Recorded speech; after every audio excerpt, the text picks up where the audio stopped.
Hello, hello, hello. How are you guys doing today? Happy Monday. Okay, today has been a crazy day. When I tell you guys the story about today, but also what's been going on this weekend. Okay, so, yeah, it's been a crazy day. I'm looking out here at my tree right now because I put a bunch of squirrel food around the tree and on the branches and stuff last night. And the food that was on the branches is gone, and I just noticed that. And when I was inside getting my camera, because I was out here talking on the phone to my cousin Caroline, when I was inside getting my camera, I just happened to like look out the back porch because I put like a lot of like squirrel food around there too. And there was like this one squirrel that was coming up, and it was like by the bottom of like the step leading up onto our patio, and it was like looking up at the food, and I was trying to record it, but our back patio door is so dirty from the winter that you couldn't really see it through it. And I didn't want to open the back patio door because then it would scare the squirrel away, because I was going to film it and include it on here that the squirrels are eating my food, and I'm so excited about it. But anyway, today has been a crazy day, and my plan was, I've talked so much today already that my throat is like, it's kind of like itching. I don't know if it's the weather changing. I've been talking on the phone a lot today. It has just been, it's been a lot today. So anyway, my throat is kind of itching a little bit, and it's actually, I don't need all of this that I have on, but I don't know how long I'm going to be sitting out here. So I was like, you know what? I'm going to put on the boots, I had a t-shirt on, I'm going to put on a hoodie, and I'm going to put on my coat so that I'm warm. But let's do a little time and temperature check first, shall we? So it is currently 4:58 p.m. on this dreary Monday afternoon. It's like gray and kind of, I mean, there's cloudy outside, but the temperature is nice. It is, oh my God. Well, it says sunny. It is not sunny at all. It is completely cloudy. But it is 54 degrees outside. So like I said, I don't need all this, but I'm sitting out here for a while, so I was like, I'm going to be comfortable. And I made some coffee. Well, I didn't make it, but it's iced coffee. To talk to Caroline. So I have some iced coffee that I'm finishing off here. And then I brought my lighter out here to light the candles. So let's light the candles to get into, oh, this candle is like, it's like almost been dead for a while now. So let's light this one. This might be the last time. It might be the last time for the Palm Springs Oasis candle. You know what? I always kind of get sad when I come to the end of a candle, and then this one is the Portage from Shy Wolf. It smells so good. I always kind of get sad. I'm not great with endings anyway. I have never been, ever since I was a kid. Any kind of ending I've not been great with. Even the ending of a song, I don't like. My friends used to joke when I was in high school because like, if we would get to the end of a song, I would like either like put it back to the beginning or like I would go to the next song, you know, or take out the tape and put it in a new tape. I never like to listen to the end of songs. I have a hard time with endings, any kind of endings. Especially like when like movie endings, you know, or endings of an era and stuff like that. I think by now you probably know that from having watched this vlog for so long. This triple fall triple double, which is pumpkin cream pie, hot buns, and vanilla. It's actually not that low. We still have that much left of it. So, this one, when I had these burning out here the other night, this was like the one that was the strongest from our own candle company. So that's another good one, the fall triple, if you want to buy one from there. They're another good one. When I got done vlogging last night and I was uploading my vlog, I was like, I wanted to go into the garage. So, you know, the basement's almost done. I've been working on the garage kind of like at the same time. But this entire wall of the garage over here, so to the right, when you walk outside of the garage, to the right is like we keep this like huge box where we keep like all of our toilet paper and paper towels and stuff in it. And then to the right of that is like the ladder and stuff like that. And then down that wall on the other side of the garage, we have like mirrors, artwork, that when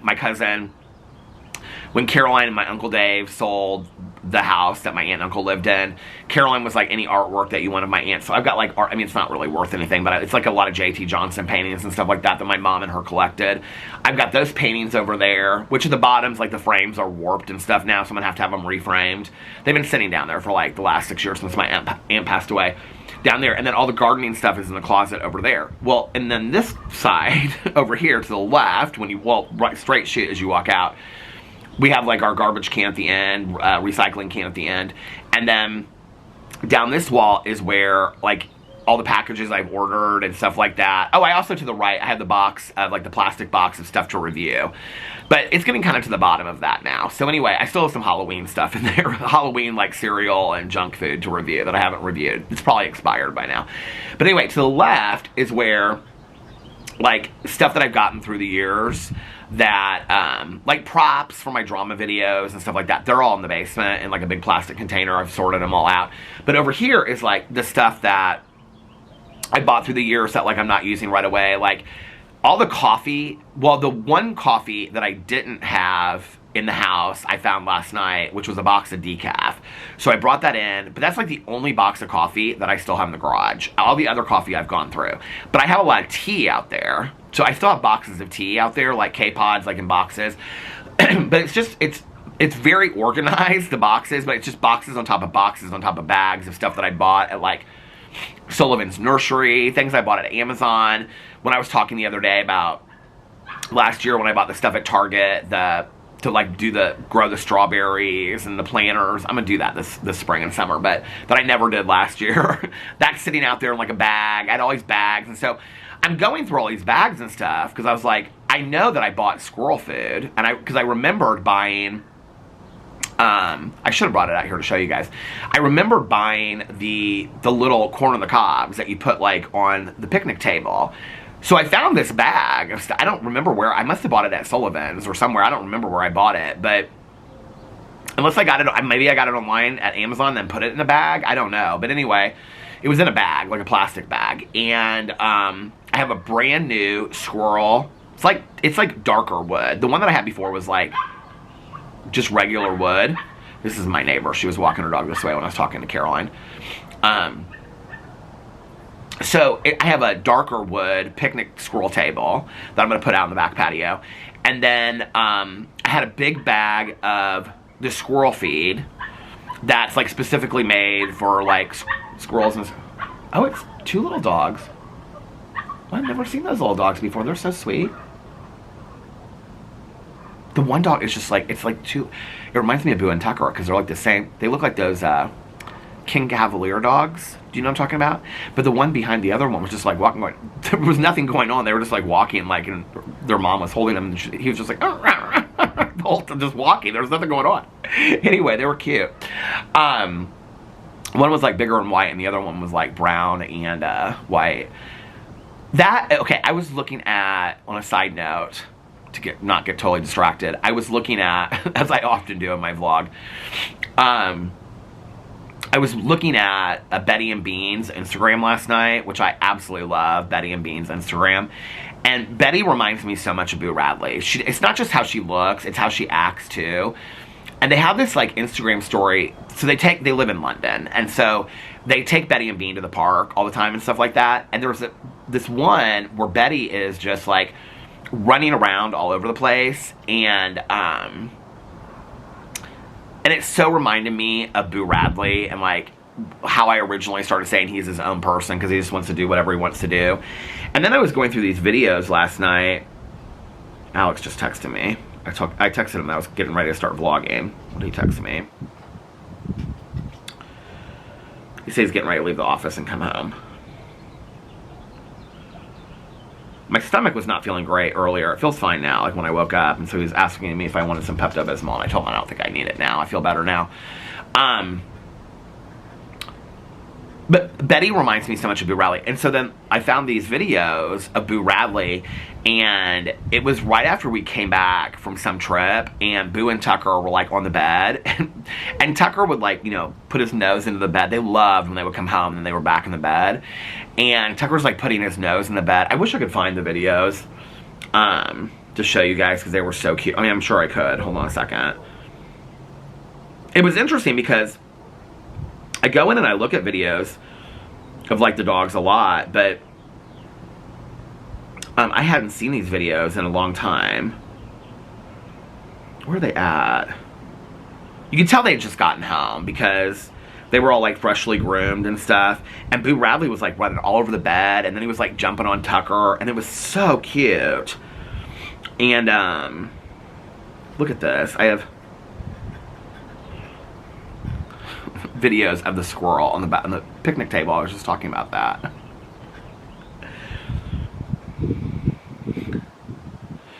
I put this together for Mel years ago about Eileen Wuornos. I send it to her every once in a while. Where is the one with Boo and Tucker when they were... Why can't I find it?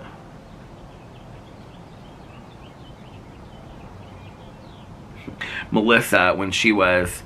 I can't think of the woman's name from... PJ Souls was the actress, and then Jason took her wig off. This was for Halloween. I think she was supposed to be Laurie Strode, but Laurie Strode didn't have blonde hair in that. Caroline dancing at Christmas a couple years ago. Oh, she really is dancing in there. Hold on a second.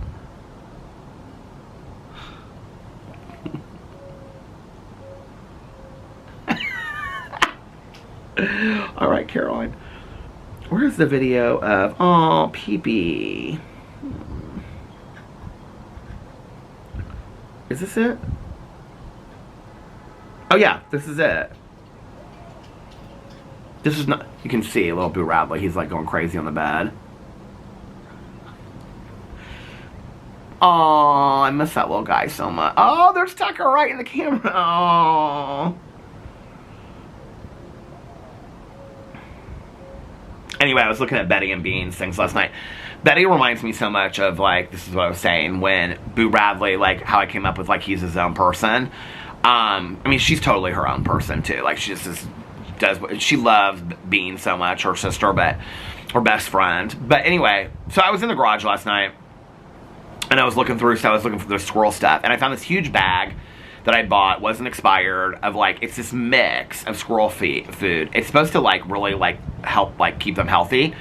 I like researched it. I remember like when I saw it that I researched like the right one to buy. It's this huge bag that I bought. I think I got it on Amazon or something like that. But anyway, so I can see it out there because it's like corn and then it's mixed with these like orange pellets and all this kind of stuff.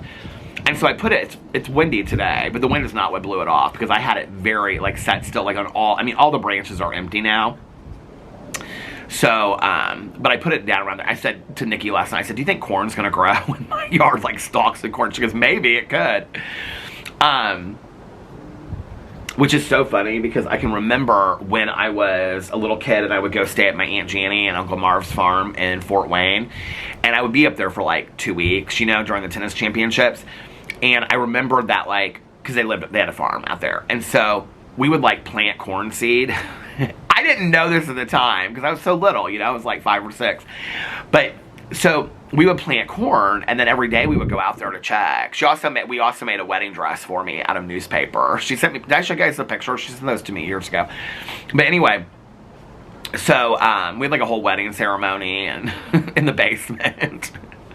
With my cousin at the time, and so she was like the minister and my aunt was the flower girl and I was like the bride in this paper dress. I grew up in such a fantastic family. Can I just tell you, Caroline and I were talking about that today. I mean, this is my dad's side of the family, but just so accepting and loving on either side. But anyway, so like right outside the door, like literally right here from their house, I mean their cornfields were like on the other side of the street.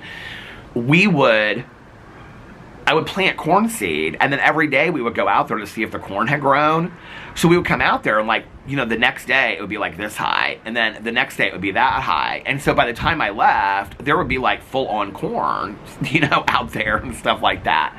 And I'd be like, Aunt Janny, my corn is growing so fast. Well, what I didn't know, that I found out later, was that she was going and she was getting stalks of corn and she just put, so it would look like it had grown, but I mean, there was nothing growing, you know. I mean, there was, but I mean, it wasn't growing at that speed, you know what I mean? She was just doing, wasn't that sweet? I think that's so sweet. So anyway, that's where I started as a naturist.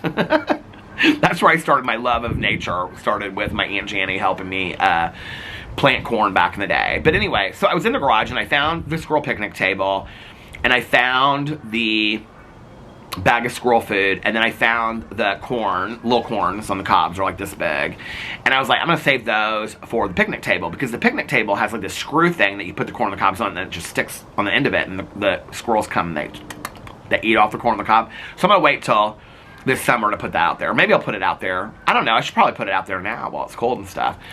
A couple of you have like commented and DM'd me that that you're feeding your squirrels and birds and stuff too. So I don't have any bird feed out there. I thought I did. I think the last bird feed that I had was like bad and it was old, and so I think I threw it away. And then the one bag was the one that the mouse family got into. That was a long time ago. So I don't have any bird feed. So I need to buy some bird feed. Last night I started making a list. Well, I had a list already going of stuff I want to buy, but I was like, I'm going to buy... Oh, I found a hummingbird feeder last night, and somebody had sent me that, like, they were like, what you're supposed to put in a hummingbird feeder and all this kind of stuff. And so I found that. I'm going to get like one of those little sticks so I can put it right here this summer, and so I can watch hummingbirds come. I'm going to put some like bird feeders out here and pollinators and stuff like that. So last year it was just the hostas, which I'm excited about the hostas, but I'm going to have some things out here, not flowers necessarily. Well, here I will, but out there so I can watch the birds and the insects and stuff. So I did that last night, but you know what I found last night? I said I had no more candles in this house, in the garage. I found one bag, it had 4 of them in there, candles from Target that I would have bought like 3 or 4 years ago. And they're big round candles. They're like 4 wick candles. They're like this high, and then they're 4 wick candles. I don't even know what the smell is. The smell smells very similar to the Capri Blue candle, but they have these little wood wicks on them. And so I started last night burning one when Alex and I were watching TV, and it smelled unbelievable. It just was like, I was blown away. So if I was sitting inside, I would show you the candle, but the candle's in the kitchen. So anyway, I found 4 more candles and a room spray from that Hand and Stone, and it's kind of like this cinnamon smell. It smells really good. So anyway, I found that last night. I was like, I gotta go through this stuff in the garage, because there's probably treasures in here that I didn't even know that I had. But I swore that I had this bird feeder that was like, it was like all bird feed, but it was supposed to look like a house, or one that was a star or something, because I was going to hang it on the tree out there. And I was like, if birds get it, birds get it. If squirrels get it, squirrels get it. If some animal in the middle of the night takes the whole thing away. Because Alex said last night, he goes, we're going to have coyote and fox out here that are going to be your friends from all this feed that you're putting out here. So anyway... But anyway, I was like, I need to go through that garage. The problem is, when I get real excited to do the basement and the garage and stuff like that, is usually at like 2 o'clock in the morning so I can listen to my audiobook. Well, the garage is freezing cold at night. So to go out there, maybe this week will be a little bit better, but to go out there at like 3 o'clock in the morning, it's cold. I don't want to stay out there too long, you know? Plus, it's easier to do it when Alex's car is not there. But, so that was last night. Did the squirrel stuff. I fed them last night on the back patio and put it out here this morning. I can't see if they, like, around the tree. I can still see it over here, the orange stuff. But on the branches, I very carefully put the bird feed on the branches. There's none on the branches. I'm looking at the 4 branches that I put it on, and they're big, thick branches. So it wouldn't have just blown off, because I had enough on there. I literally had, like, a cup of it on each of them. So somebody got that bird feed. Or maybe they just ate some of it and went to the ground. I don't know. But I don't care. I'm just happy for them that they got some food. Next year, I'm going to have a warming bird bath, hopefully, and all this kind of stuff. I'm real excited about it. So, and I'm really excited about making the patio nice this summer out back and stuff like that. I did look at our couch out there. The couch is completely fine, except for one arm of it, and it's the arm that... incidentally, the squirrels sit on and like whatever, and it's all torn up. And our neighbor dog sometimes back in the day would get on our patio, and he would like come up there and he would like bark and stuff at Boo and whatever. And so it's like all torn up. That's the only one. So I don't know. I don't want to get a whole new couch. I don't want to spend a whole new couch. I'm really excited about doing the back patio, but I don't want to spend a lot of money on it if we end up not sitting out there. You know, I said something to Alex the other day. He goes, no, I think it would be really nice. He's like, I would sit out there this summer too. I think now that I'm watching a lot more shows like inside, that I would sit out there this summer and I would watch shows and stuff like that. But I feel like I said that for the last 2 summers and I don't know anything with the back patio. So The plants that I brought inside last year, the palm tree plants and stuff like that, they're still out there. They're not growing. I don't know if they're going to start growing again when spring and summer come around, but if not, then they will be going to the woods out back, and then we'll probably have palm trees in our woods out there.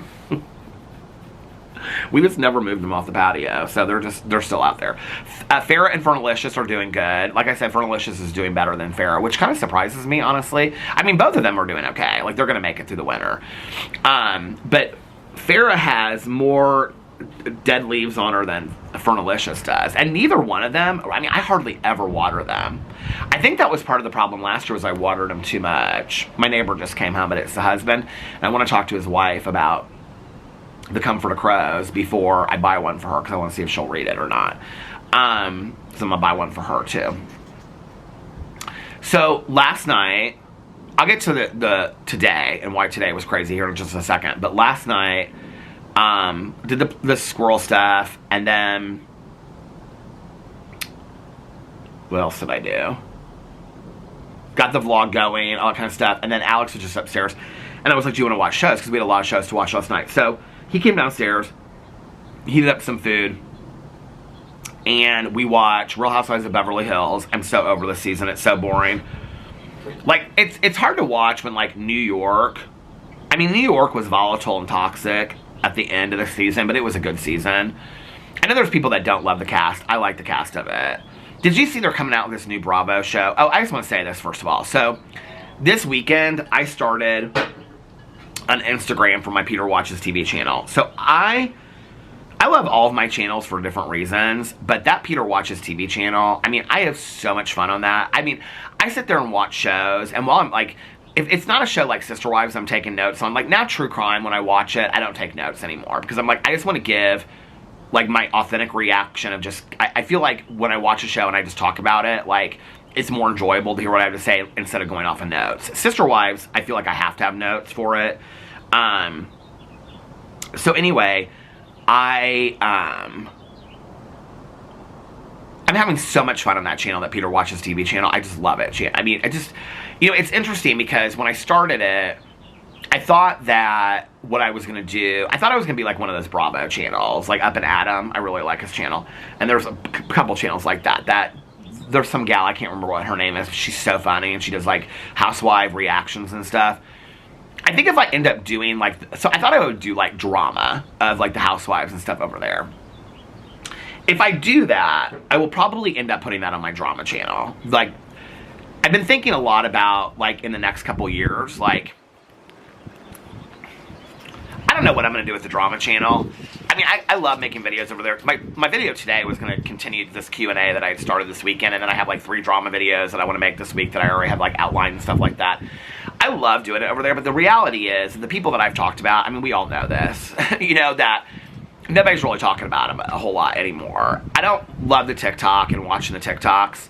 So, for me to go over to TikTok just to find stuff to talk about. So, I don't really know what I'm going to do with the drama channel over the next couple years, because I want to continue to talk about things that I'm, like, really interested and passionate about. But a lot of the stories that I'm interested in, most people aren't anymore. You know, I'm still intrigued with the same people I was intrigued with 5 years ago, but most people aren't. So I have thought about, at some point, transitioning it over, and, like, the shows I watch, like Sister Wives, I mean, it's going to probably only be around for another season or 2 anyway, but, like, the shows that I watch, like, the Bravo shows, like, turning it into being, like, you know, Bravo drama, Sister Wives drama, things like that, talking about, like, what's going on currently with those shows, because my reaction channel is literally just reactions to the shows. When I changed, so that was how I was going to start that channel, was I was going to do a lot of drama. But then I realized I was going to have to do like 3 and 5 videos a day over there, because that's what those Bravo channels do. They post like 5 videos that are like 10 minutes each, which I could do that if I was dedicated to, that was going to be what that drama channel's. But if I'm going to, I got to really figure out if I want to do that change or not. Right now I'm not changing anything. And that change isn't coming anytime. It's like Silo. We don't know when that day is coming, but it's not today. Like, I don't know if I'll ever even do that. But I'm trying to figure out where I want to pivot, and I love that word, pivot. I want to, because ever since I heard Bo say that on Real Housewives of Beverly Hills, probably the only good thing from the season, I gotta figure out what I want to do next with that drama channel, you know? I mean, I thought about doing more just like day in the life kind of stuff, but that fits on my Peter Does Stuff channel, so I'm not gonna take that over there. It'll be some kind of drama gossip, I just don't know what it'll be about. But anyway, and I don't want to just go over to TikTok just to look for it. I just, like, that to me is, I don't know, it just isn't interesting for me to do that. So, we'll figure it out, but when I started the Peter Watches TV channel, it was really to just talk about, what do you call it?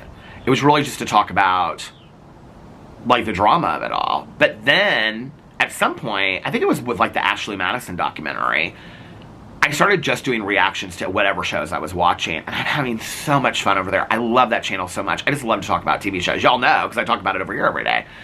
And so, this weekend, I started a Instagram for my Peter Watches TV channel, and I passed 1,000 subscribers already. I can't believe it. And I've gotten so many messages from people that said, this just seems like such a natural transition for you, and I'm loving this, because what I'm doing over there, let's see where we're at right now. Oh, I'm at 1,054, oh my god, followers on my Instagram. So what I'm doing over there, hold on a second, is like, I'm showing the shows, so like, it's kind of like what I talk about on my vlog, but like, on my reaction channel, I very specifically, there's probably 30 shows that I said I put in my list to do reactions about that I haven't. Because I watch so many shows that I can't possibly do videos unless I'm doing 3 videos a day on my Peter Watches TV channel. So the only other place that I really talk about, like, I mean, I mention it on my drama channel, but not regularly. Over here, I talk about everything I'm watching. So I thought, I get so many DMs from people that be like, have you watched this? Have you watched that? Are you watching this? Are you watching that? I thought, well, this is a place for me to keep. I can put on there every night, like, what I'm watching. And then I can also, like, go through and, like, I'm following all the streaming apps. I'm following, like, 18 people. The only people I'm following are me, Alex, and then, like, HBO, Netflix, all the streaming services. So when stuff comes up, like The Last of Us coming out the next season in April, I'll just share that as well, so people will know, like, what shows are coming out, when I'm interested in things like that. So this is kind of like my story. So Beverly Hills, I put last night. Then we were watching RuPaul. And then we started White Lotus last night. We watched 2 episodes of that. And then when I got up later, I started watching Finding Andrea, which is from, like, 2021. I have 1 episode left. So we watched Beverly Hills last night. My quick reaction to that is it's boring this season. I'm over it. It started getting good in the end of the episode. And then we watched RuPaul's Drag Race and RuPaul's Drag Race Untucked last night. It was a good episode this week. And then I knew he wanted to watch White Lotus because he had kind of mentioned it to me a couple times. I'm like, if you want to watch it, we can watch it like every week when it comes out. I love White Lotus. I was talking to Nikki last night. I said, Nikki, 3 shows you need to watch if you've never watched them is Yellow Jackets, White Lotus, and Euphoria, because she hadn't seen any of those. I said, Euphoria, they're filming the 3rd season right now. Yellow Jackets, the 3rd season's out right now. I'm trying to wait. I might start that tonight, though. I think there's like 4 episodes out or 3 episodes out of Yellow Jackets, and then White Lotus started. It's so good. The thing is, so we started watching White Lotus. I was like, do you want to watch it or do you want to wait till it's all out? He goes, I would like to watch it. And I said, okay, well, let's watch it. So we watched it last night. It's so good already, you guys. I mean, White Lotus is so weird and so different. You have no idea where it's going. It's so dark.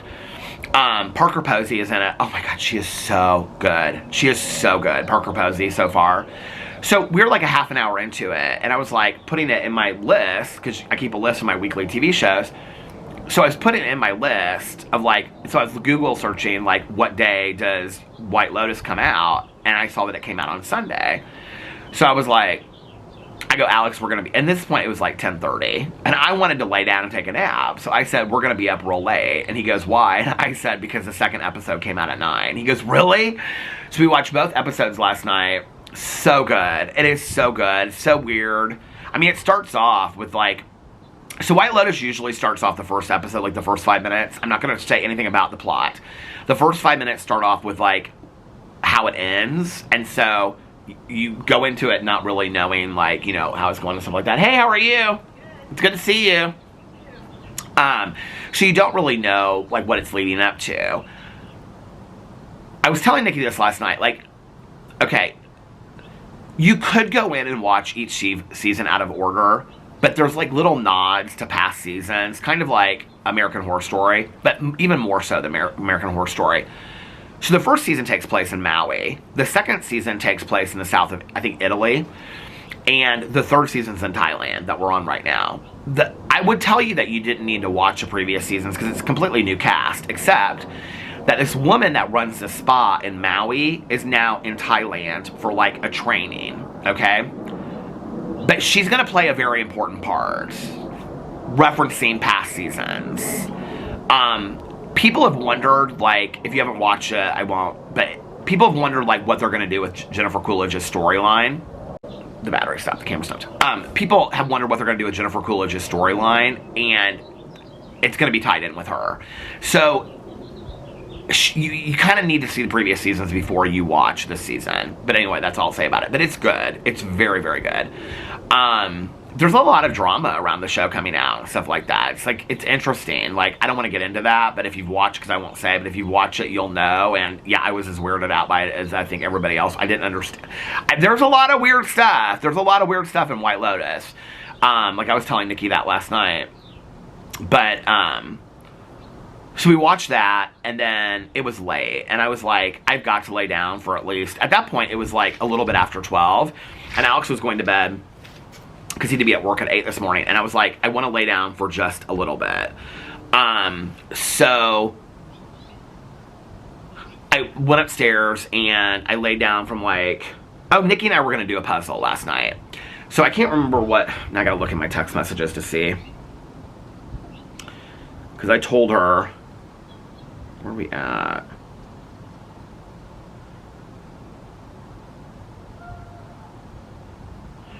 So I got up at like 1:33. I texted her, are you still up? So I must have been downstairs. So I got up about 1:15. What time did I lay down? She said sweet dreams.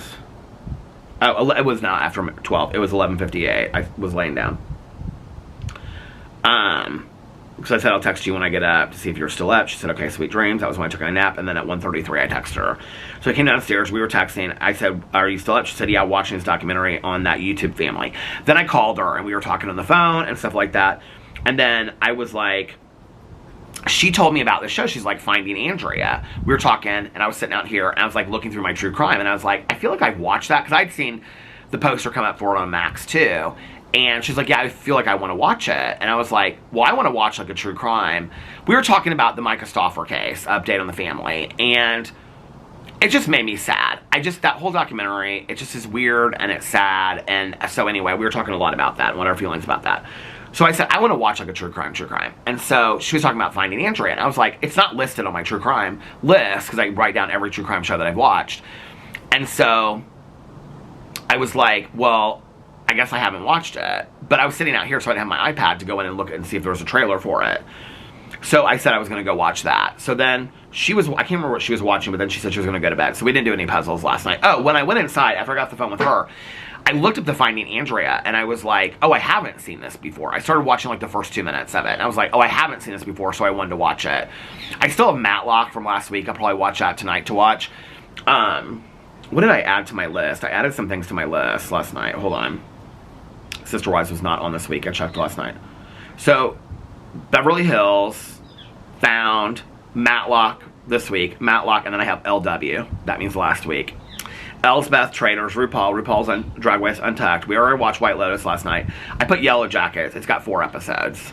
Well, this week. Survivor starts this week. I think it starts on the 28th. Southern Hospitality on Friday. Murder on the Friday Night Lights. The Bachelor. It has 5 seasons as of tonight. Or 5 episodes. I don't know. 4 episodes of Yellow Jackets. I say seasons, I meant episodes. The Bachelor as of tonight will have 5 episodes.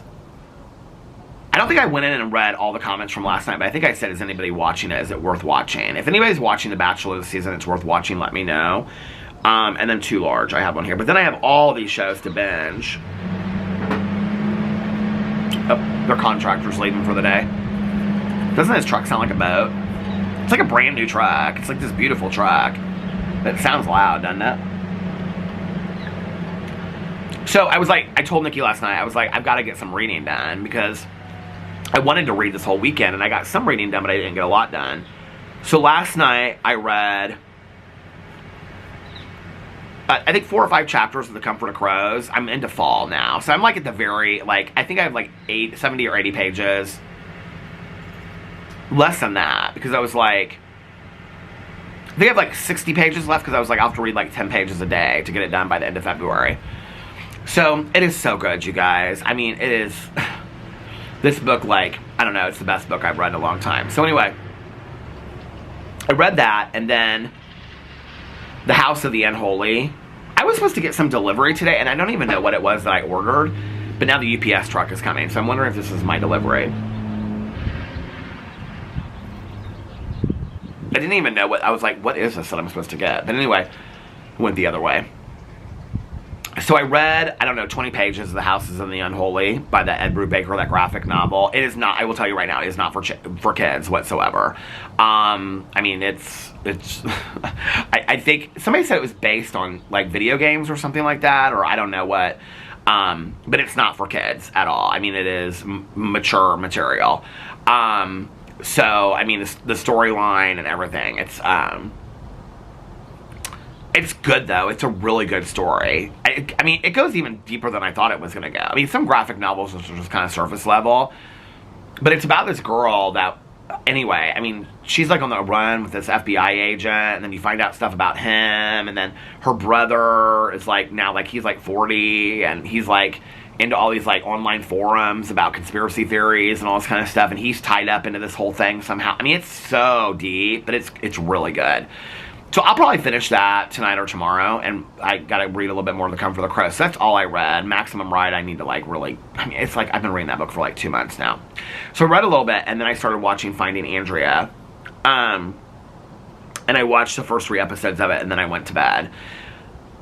Does anybody know this case of, I don't want to look anything up about it because I want to wait till the 4th episode is out because it came out so long ago to find out what happened. Please don't put in the comment section. Well, it won't matter because by the time that I read the comments, I'll already watch the 4th episode. Her name is Andrea Knable, and she's from Louisville, which it's interesting, like, they show the bridge from Jeffersonville to Louisville, which is the bridge that, like, I mean, that's where we used to watch the fireworks for, like, Thunder over Louisville and stuff like that for the beginning of the Derby season. So many of the places they showed in there, I was like, oh my god, I know this place and all this kind of stuff in Louisville. So it's about this woman, and she was part of this group that helped find missing people. It's called Missing in America. And then she went missing. But then there's, like, all of these... I mean, they point the finger at the family. Then they point the finger at the private investigator, this guy that worked with them. Then they're pointing the finger at this, and they're saying she's involved with drugs. And I mean, I'm so confused by this documentary. The documentary is interesting, and I don't know if she's been found. I don't know what's happened since 2021. I'm not going to look it up until I finish the documentary. I have a lot of thoughts about it. It really makes me really sad, and I don't know if in the 4th episode she gets implicated, but the one really good friend of hers that she worked with every day, it makes me sad for her. And now her boyfriend is an investigator, so they come back up from Florida to investigate it. It makes me really sad for her. I mean, it makes me sad for everybody involved in it. Honestly, it's just a sad case. And I know that they're just trying to find out what's going on. I don't know. I always just, like, when drug stuff is involved in it, it always just feels to me like they're, like, painting a picture of the victim in a way that, I don't know. Although I feel like they do a pretty good job of trying to explain why she got, indirectly. So she ends up, like, losing her job. She worked for Humana. They did all these layoffs. She lost her job. Her family didn't want her living at home. What they don't really say is why her family didn't want her living at home. Which it's probably because she was involved in drugs. But they don't say that because the family's trying to, you know, I don't know what the 4th episode is going to show. So, but then she dated this guy that was like a meth dealer, and he's in prison. And at the end of the 3rd episode, all this stuff comes out about how she, like, took over his business. And so, to like, the guy says to get rich, but basically to pay bills. I mean, she was homeless. And so then they're looking for, I mean, I don't know what's come out about this case since, but the case is crazy, and it doesn't feel like there's going to be any they keep on saying, like, before each episode, oh my god, the tripod fell. And then the UPS truck just parked right in front of the house. So, maybe I haven't get my package today. But anyway, about this case, I don't know, it's just, like, it's really sad, and you don't really know. I don't feel like the documentary is done really well. Oh, this is what I was going to say. Before each episode, they say that these are just speculations, that nothing's been confirmed, it's an open case. So I don't know if the case is still open or not. It is for me. Hold on just a second. I will be right back in 2 and 2. How are you doing? I've seen you a lot lately. Oh, yeah. Keep me busy. Thank you so much. You got a podcast? Oh, I vlog every day. Okay. Yeah. Have a good one. Okay, he's so nice. So, can I just tell you?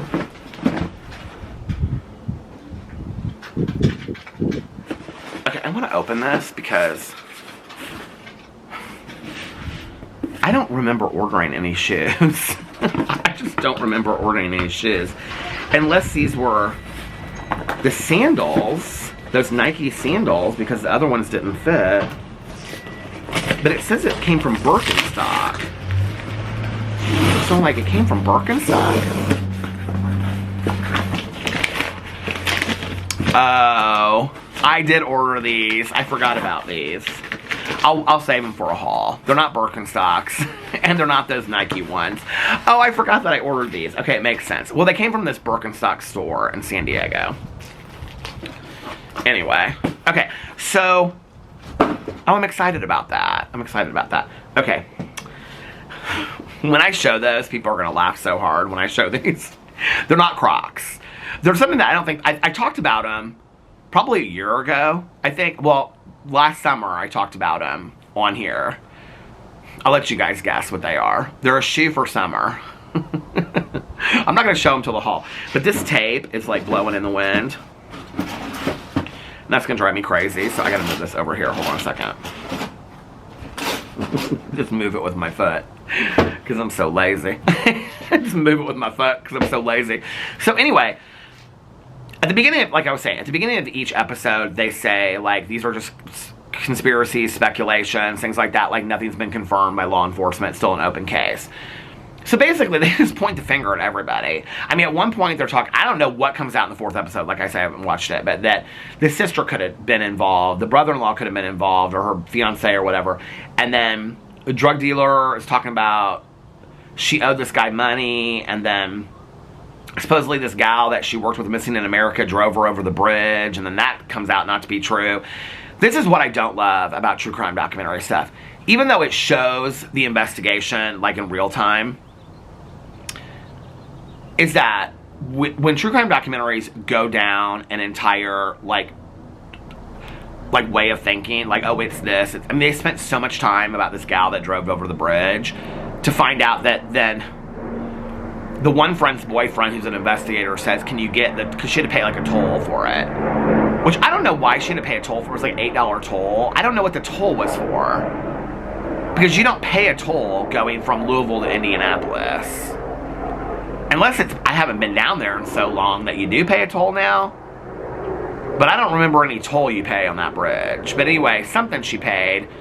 Maybe it was like, she was like, I don't know, speeding or something like that. I have no idea. But anyway, something she had to pay. There's no toll road there that you have to pay, that I remember. But anyway, so, hey, how are you? I like your coat. So they're, I don't know what she's talking about in there. But they spent all this attention on, she could have done it. She could have been to take her to the other side and all this. I mean, they spend a whole, like, her dad and this investigator go the other side because then she's seeing this Thornton's and they go walk through this, like, woods where these homeless people are living. I mean, there's a lot that's, like, that goes in these different directions. The documentary, to me, felt like, well, first of all, what I noticed was at one point, they interviewed this guy that said that he was making a documentary about these women that were working for this Missing in America. And he's got all this footage that he's never shown before. And then I noticed in the next episode, or at the end of that episode, when the credits were rolling, that he's one of the producers in the documentary. I feel like like I said, I don't know what comes out in the 4th episode, and I'll watch it tonight, but I feel like they were kind of rushing to get this documentary out. Because it just felt like, or put filler in it or something. I mean, there was just, like, all these different directions they went that, like, turned out to have nothing to do with it. So I ended up watching that last night. And then, what else did I read? Oh, and then after I got done with that, I read a little bit more of that graphic novel. And then, yeah, I went to bed. And then I got up today, and then my plan today was to film videos on all of my channels. That was my plan. That plan did not turn out today the way that it was supposed to be. So my day kind of went in a completely different direction. So I was, like I said, on my drama video, I was going to like do a Q&A. I had a review video to do. I had a TV video. I was going to do this PO unboxing on my Peter Does Stuff channel. I had a Peterisms video I was going to do. I was going to do this book haul on my BookTube channel. I also have to do this reaction, or I want to do this review to the Alice Feeney book, which, by the way, Nikki is reading Rock, Paper, Scissors by Alice Feeney, and she really likes it. On that Jordy's book club, I saw that he listed it as like one of his top 10 favorite thrillers, and so I screenshot it. I'm not convinced about Alice Feeney. Is she somebody I should give another chance to? I was actually thinking about this when Nikki and I were talking about it, because Nikki likes it, and Tanya likes her books too. Like Lisa Jewell, I don't know who recommended it to me. Maybe it was Stacy. I don't remember. Hey, Stacy. Stacy commented, or no, Stacy sent me a direct message or commented on my new Instagram, and she said, Stacy from Book Club. I loved that. But anyway, oh, now, Stacy, I know why you always email me, because you said something about, okay, so anyway, but anyway, she direct messaged me on my new Instagram. So hey, Stacy, how are you? But I think Stacy is the one, or somebody else did, that recommended None of This Is True by Lisa Jewell, which I absolutely loved. And I was thinking about this. It's like the Frida McFadden books. I've only read The Housemaid, but I like The Housemaid. I think they're great. Tanya likes all of the Housemaid, or all of the Frida McFadden books. She's like, I've never once read it. She's like, I think they're all different. She said people think they're all very similar. She goes, and Tanya reads a lot. I mean, she reads like a book a day. Tanya's like, I think they're all different. She's like, I love the character development. I think they're all different. And so, I don't know, but like Lisa Jewell, I read her first book, and then, like, that's kind of how I fall down the rabbit hole with somebody. So I don't know if maybe I was introduced to Alice Feeney on the wrong book. Does that make sense? Like, have you ever read an author and, like, oh, I know what else I did last night. I listened to a lot of Dry. I forgot. How did I forget about that? I listened to, like, an hour and a half. That was at the end. Yeah. At the beginning and then the end of the night, I listened to both of it. So I'm listening to Dry by Augustin Burroughs. It's really good. I forgot how funny he is. I haven't read an Augustin Burroughs book in a long time. I totally forgot how funny he is. And the narrator on the Audible book is fantastic, too. So I listened to that. But anyway, you know, like when you read an author for the first time, like the book that you read the first time that introduces you to it. Like Ruth Ware, the very first book of hers that the only book I've ever read of hers was The Woman in Cabin 10 or whatever, and I hated it. I thought it was predictable. To this day, like, I still think it's predictable. I think there's a lot about it that I don't know is even true. Is this my husband? Well, I feel like this. No. See, I haven't sat out here for so long, I don't know the sound of cars. And not one squirrel has come and eaten my food while I've been sitting out here. I was like, all these squirrels are going to be in the yard today. I was like so excited about it. Not one squirrel's come out there and eaten my food while I've been sitting out here. But anyway, they must be hibernating right now in their nests and their little houses under the ground and stuff like that. I know people that love that Ruth Ware, okay? I read that Woman in Cabin 10. I thought it was so predictable.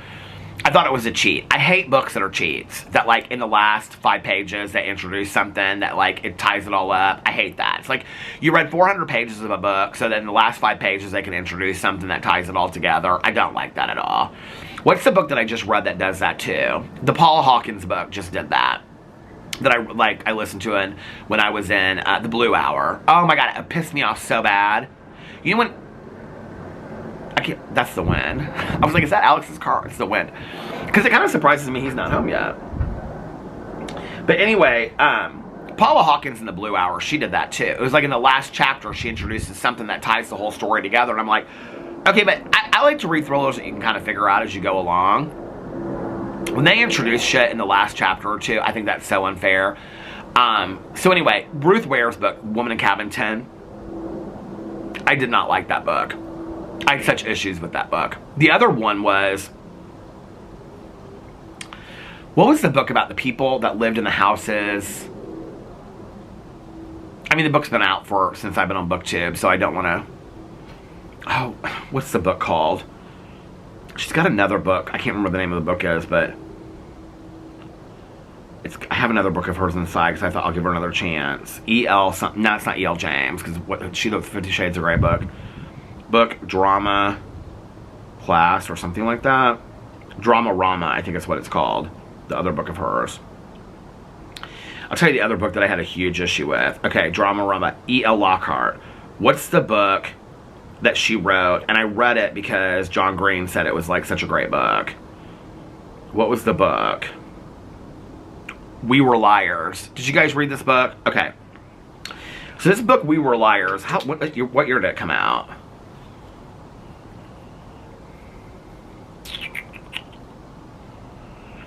We Were Liars is a mysterious young adult novel about a wealthy family who spends every summer on their private island. The story focuses on the main character, Cadence. After Cadence suffers a head injury during one of the summers, she cannot remember anything from that trip to the island. What year did it come out? 2014. Oh, that was before I was even on YouTube. That was 11 years ago. Did you guys read that book? Okay, I was going to give E.L. Lockhart another chance, but all these people came out, oh my god, this is the best book, this is the best book. That is a cheat. That book is a cheat. Did you read that book? If you want to read it, I don't want to ruin it for anybody, but I would not recommend that book. In the last literally like 5 pages, you find out what's going on. It's very much that movie with Nicole Kidman. I was like, basically, they copied that idea. So anyway, Woman in Cabin 10, I felt like the same way. I felt like it was predictable. I didn't love that book. So anyway, I have never given Ruth Ware another, like I haven't given her another chance since then. But people constantly are reaching out to me and being like, you need to read this Ruth Ware book. It's so good. It's so good. Should I give her another chance? Are there people out there that, you know, I don't know. I think if I read Woman in Cabin 10 today, I think I would feel a little bit differently about it. I think I read it at the time that like I was reading all of those, like Beneath Her Eyes by Sarah Pinborough and the Woman in the Window by A.J. Finn and The Girl on the Train by Paula Hawkins. I mean, all these great thrillers were coming out, and I think that's when I read that, and so I just didn't think it held up. But if you guys have a Ruth Ware recommendation, let me know. So anyway, I listened to. Oh, so that was what I was going to do today. I was going to do my reaction to, not The Blue Hour, I already did that. What was the book I just finished? Beautiful Ugly by Alice Feeney. Or I was going to do a book haul. So I'll do those in the next couple days. I just talked to Caroline earlier. She has to leave my house by 3 on Wednesday. So when I come home, I'll film videos after that. So we're going to do 12 to 3 on Wednesday. So then from like 3 to 5, I'll film videos and then my vlog after that. So tomorrow on Wednesday, I'll be filming videos. Thursday, I don't have anything.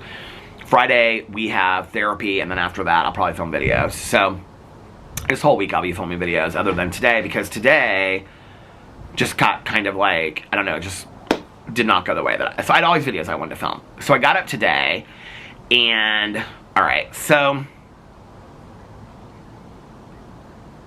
I want to be careful about how I say this. Because I asked him, I said, can I mention in a video? And he was like, yeah, but he has like just no details. And I was like, okay. He's like, absolutely no details, but you can say you talked to me. And I said, okay. Because I think it'll explain a little bit of the fear factor that I had this weekend and stuff like that. So I don't even know what day I did. Watched the Fox Hollow Farms documentary, did my reaction to it. The next day I woke up and I got an email from the Hamilton County coroner that Jeff Jellison, who's the coroner in the documentary, the new coroner, he's been the coroner for 2 years of Hamilton County, which is where I grew up, in Hamilton County with Carmel, that he wanted to talk to me. It was this assistant reached out to me and said, Jeff Jellison wants to talk to you. Would you be willing to talk to him? So I emailed him back and I was like, yeah, absolutely, blah, blah, blah, whatever. I didn't know if it was just like a courtesy call. Like, I said in one of my videos, like, nobody's ever reached out to me. So I thought maybe it was just a courtesy call. I didn't know what in my videos I had said that they were, I had no clue. Except for that I thought it had something to do with the fact that I talked about sources that I had in my videos. So, that email I got on Friday afternoon. So I knew that it was a government office. They weren't going to contact me till Monday. So I knew that they were going to contact me this Monday. Well, so this weekend, I had reached out to the 3 people that are the sources that I call them. I mean, it's cheesy to say that, but I don't really know what else to call them. And they all want to stay completely anonymous. They don't want their names out there or anything like that. And I was reaching out. I was like, I'm going to have to give him your names, like, and phone numbers. You know, they were all like completely, absolutely, yes, blah, blah, blah. I mean, these are people that have sound recordings. I mean, they have like, anyway, I think because I've talked about it so much that I kind of, you know how you kind of like start talking yourself out of stuff a little bit? I don't know if that makes sense. Like, I don't know. I just really, to be honest with you, I was like, I think it's just a courtesy call because I don't really think that I really have that much information, except for that there were so many things that I knew from the sources that I've never shared online. I mean, in all honesty, I mean, I've made maybe 10 Fox Hollow Farms for Badmeister videos now, including the reaction and the paranormal investigation that I did on this channel. I probably only shared 20% of what I've been told by these sources. So, but I mean, that was their information. It wasn't mine. I just had heard about it, and I didn't share it because there was a lot they didn't want me to share. I mean, there was one whole source that was like, I don't want you to share anything that I've told you on camera. The other two sources were like, you can share what I said. So there was a lot of talking. Well, this weekend, one person that doesn't even live in this state anymore was like, I'm really worried. Like, you need to be very careful, like, until you talk to him. And got me kind of freaked out in my head about my own safety. That was why I addressed it the other day in the video. A lot of people were saying on videos, you need to be very careful, you need to be very safe, and stuff like that. So I didn't really know. So then today, I woke up, and I got an email from him. And he was like, is there a time today that's convenient that you can talk, blah, blah, blah, whatever. And so I immediately emailed him back, and I was like, yeah, anytime that you want to talk. So I made the bed, and like, you know, washed my face, brushed my teeth, all that kind of stuff. Had the phone next to me the whole time in case he called. And this was the third day in a row that I've been using the Dr. Brandt's eye cream. I feel like the longer you use it, I did a review of it the other day. I feel like the longer you use it, the better it works. I did notice it today. I felt like it looked a little bit better, but I didn't really have bags under my eyes today, so maybe that's why. But this is the third day in a row that I've used it, because I'm going to use it for a week consistently. Because it said if you use it for a week consistently, you will notice drastic changes. So we'll see. So anyway, I did all that stuff to my face and whatever. And then I wanted to start filming these videos. But I was like, I don't know when he's going to call. And so I didn't want to be like in the middle of a Peterisms video and then him call. I didn't want to be in the middle of a drama video and have him call. Because I didn't want to have to stop it for the call. And then I knew that after the call, I didn't know what was going to happen with the call. So I didn't, you know, I was like, I don't want to like stop it. And it's not going to be like, I could just be like, oh yeah, let me tell you all this that's going on, and then jump back in and be like flipping a fan. I didn't know that I was, you know what I'm saying? So I was like, well, we'll do the phone call first, and then I'll film videos after. Well, a couple hours go by, and I didn't hear from him, and then he called me. So we ended up talking on the phone for it was a long time.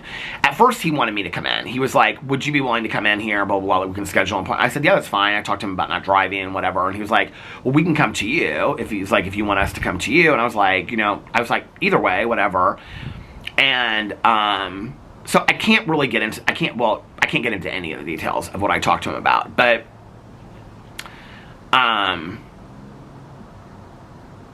first of all, if you've watched the documentary, that man is so empathetic, so nice. I mean, he kept on reiterating to me on the phone how much he cared about the victims and the victims' family, and that is his only interest in this case, is to get justice for the victims and the victims' family. He is such a nice guy. I mean, so down to earth, so real. Made me feel so safe. At one point, I said to him, I said, Jeff, do I need to be worried about my safety, my husband's safety? And he was like, not now that you're talking to me.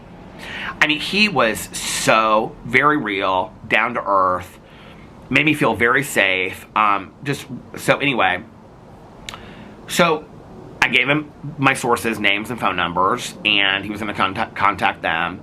And then he was like, but I want to hear from you what they told you, just to make sure that the story is, you know, whatever. So when I was telling him this stuff, okay, one of the sources that reached out to me, so there's a documentary, or there's not a documentary, there's a reaction. I don't know who this guy is. I just found him the other day. He does a lot of TV reactions, and apparently he has a podcast, and he's going to the Oscars this year. I really liked him. I can't remember what his name is. I think I screenshot it. You can go in and look. Here, I should look it up, and I'll tell you who his name is. But I watched this. Okay, so I had a source of mine that I know personally that reached out to me. So I've had a lot of people, okay, ever since I started talking about Fox Hollow Farms. I mean, like, I get massive emails about it. I have people that reach out to me that have missing people that went missing at that time, that were like, I've had an uncle that went missing, I had a cousin, I had a brother, like, do you think it could have been one of the victims? I always tell them to give DNA tests, whatever. I've had so many family members reach out to me, thanking me for keeping the story alive. I mean, it's like, it's really sweet, the way that they have reacted to me covering the story.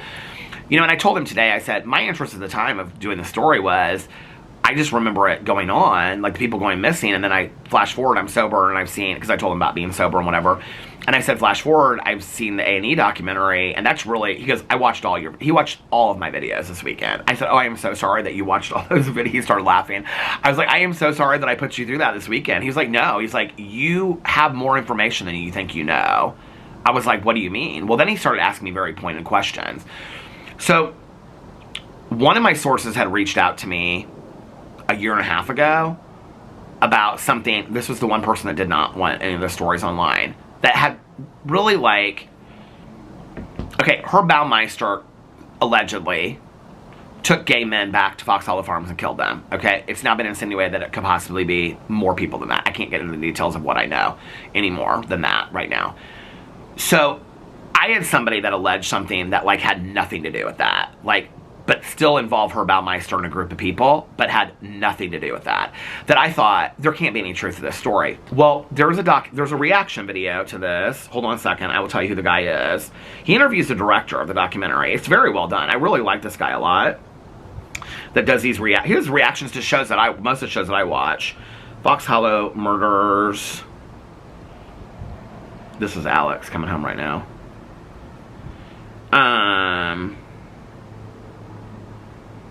Oh, there's my video. It comes up if you put it up here. Where's it at? You can see the guy. No, that's not him. It's both of them in the... There's another one of my videos. Why is this showing up? Brad Pitt and Jennifer Aniston still have chemistry from 4 years ago. Why is that showing up when you put Fox Hollow Murders in there? I will tell you something that's interesting. The other day, I was looking up something completely random. I don't even remember what it was. Topic that was completely random. And all these Mr. Beast videos came up. And I thought, but it was like a hot topic. I can't remember what it was I was watching. It might have been like the Super Bowl. Oh, I know what it was. It was the Beyonce performance. I was looking it up. And the Beyonce performance at that football game. And all these Mr. Beast videos came up. And I thought, is he tagging? Like, I was like, why are Mr. Beast videos coming up with... Is he like tagging his stuff like Beyonce and stuff? It was so weird. Okay, let's put in Fox Hollow Farms director. The interview was really well done. It was really good. Here it is. Alex Jablonski, director of Hulu's The Fox Hollow Murders Playground. And it only has 563 views, which is crazy. So Bad It's Good with Ryan Bailey. So Ryan Bailey has a podcast that's like huge. But then he has this channel called So Good It's Bad with Ryan Bailey. And he covers like a lot of shows. Like Traders. He like interviewed Carolyn from the Traders. I mean, he gets a lot of big interviews. Real Housewives of Beverly Hills. I really like this channel a lot. So, didn't subscribe to it before, but I'll subscribe to it now. But anyway, in there, he says the director says something, like they're thinking about, like he's further investigating it, thinking about coming out with the second part of the series, the documentary. He says something in there that like made me, my ears went up. Like, I was like, well, that kind of like is along the same thinking of what this source told me years ago. So then I talked to Jeff Jellison today about that. And I said, I don't really think that it has any, like, I don't know. Like, I said, Jeff, I've been contacted by so many people. I said, you know, it's down to where, the three people that their stories I take seriously are people that I trust anyway, because I know them outside of this. Like, so he was like, I've given him all the information, and I said the third one, and I said, I don't think this has any bearing on the truth, but I'm going to tell you because it's, the director said something, what it was, and he goes, no, he said, that is actually an avenue that we're looking down, right? I was like, what? And I said, is any of the information I'm giving you helpful? He goes, it's more, you have more information than you know. So anyway, but the conversation was long, and that kind of took up the last part of my day. I can't really get into it any more than that. I don't really feel unsafe anymore. It feels very real. I will tell you that. It feels very real. That, I mean, I talked to the county coroner today about this case, and I mean, he was very interested in me knowing about it possibly, you know, well, anyway, I can't talk about all that. But anyway, he asked me very specific questions. I mean, he had watched my videos and taken notes. Like, he knew what I had said in my videos, which was crazy. kept on reiterating over and over, I think he would be fine with me saying this, that his main goal was to get justice for he said, we will get justice for the families and their victims. I asked him, I said, if family members reach out to me, he goes, absolutely have them contact us. He said, I take any phone calls, any emails from people that are, you know, like, that have any information on the case. He said, family members, feel free to reach out to me. He's like, you know, to do DNA testing and things like that. And he was super, super nice guy. So then when I got off the phone with him, I was like messaging my sources to let them know that they could expect phone calls from him. But it was so late by that point that I didn't think he would contact them today. So then I was like, okay, well, now there goes my day. So I'm not filming any videos, but I did feel like I did my duty as a good citizen today. I will say that. Then I was talking to Caroline. After that, Caroline called me. And she hasn't finished watching the documentary yet, but she knew who he was. And I said, oh, I just got off the phone. And I said, I can't tell you a lot of what he said. Because he asked me, he was like, the questions I'm asking you, whatever, please keep between you and I. I said, can I share on video that I talked to you? He's like, yeah. He was like, you can say that you talked to me.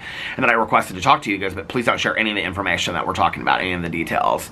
I said, okay. So I was telling Caroline that I talked to him. I couldn't really tell her much and whatever. And she said, you know, I was thinking about it when I was watching the documentary. She said how sad it was and how those families were treated. And she's like, you know, she's like, I know today in 2025, like, it's expected that when kids come out that are part of the LGBTQI plus community, that families should just love them. And she said, and I know that's like how we live today. She said, but, you know, isn't it really amazing that that's just the family that you had back then? I mean, it really is, you know. I mean, she was saying it like, she's like, Peter, we never even, like, thought anything different. She was like, all of our family friends were so loving and accepting of you and your boyfriends. And she was like, I can remember, you know, like, we never even had, like, a sit-down conversation. Like, I can remember coming out to her. She remembers me coming out to her.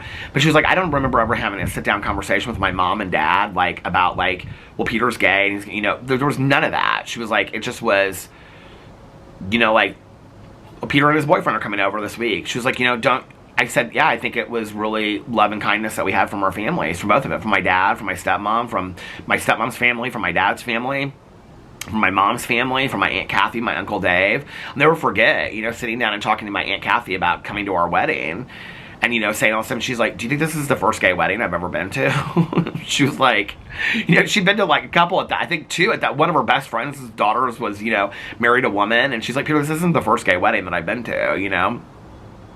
She even said something that was kind of funny. Parker Posey kind of reminds me a little bit of my Aunt Kathy, but when she was younger, obviously, in the movie. But she said something to me. I remember when she said that. I don't know if I've ever showed this before. She goes, you know, my aunt liked things a certain way. And so when we sat down, it was at Sullivan's talking about the wedding. It was also when I talked to her about my mom and my grandma in prison and stuff like that.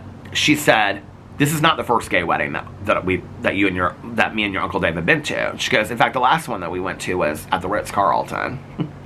Basically like, and yours is not. It was like the Ritz-Carlton, like, in Boca or something like that. I can't remember, somewhere in Florida. And she was like, and it was beautiful. And they had white, and her friend, whose daughter, like, you know, married a woman. And she was like, it was beautiful. And there was, like, all white flowers. I was like, okay, Aunt Kathy, I get it. Okay, like, we've got to hold up to this. But so that's kind of what happened with my day today. I feel very, very...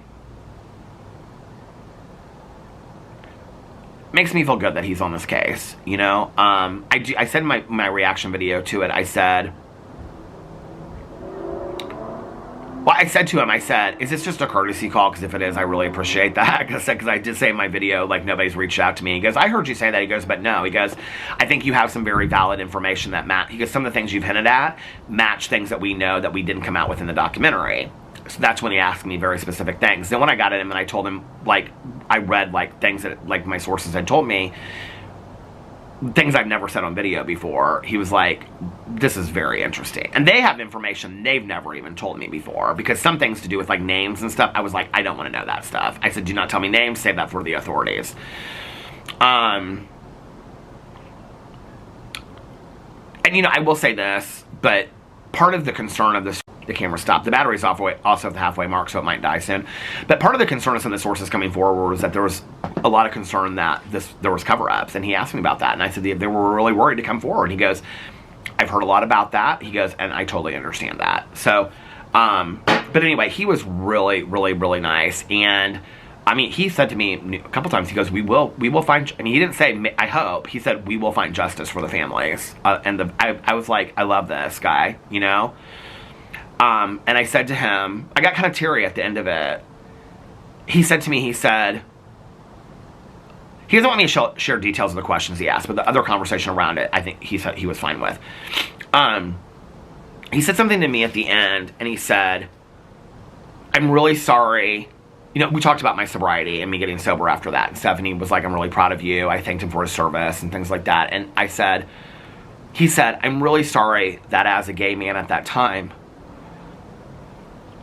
I'm not a victim of her about my story. I'm not in that story at all. I'm just a bystander, right? He said, I'm sorry that as a gay man during that time in the LGBT community in Indianapolis, that your community was treated the way that you were treated, which was Caroline and I were talking about that today.